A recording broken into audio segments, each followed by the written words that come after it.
Democracy, government of the people, by the people, for the people. কে বলেছিলেন এই সংজ্ঞাটা? আমেরিকার 16তম প্রেসিডেন্ট আব্রাহাম লিঙ্কন, একজন মুচির ছেলে।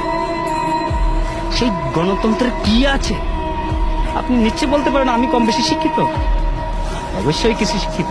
আমার হাতে কি রিক্সা? কেন? আমি ভালো কিছু করার কি আমার যোগ্যতা নাই, দক্ষতা নাই? আছে, কিন্তু আমার যাচাই বাছাই করার আমার প্ল্যাটফর্ম পাইনি।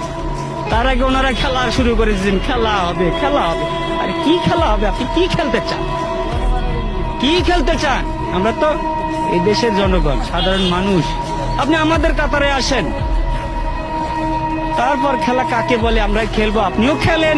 দেশ স্বাধীন হয়েছে, এই স্বাধীনতার দলিলটা কার কাছে আছে?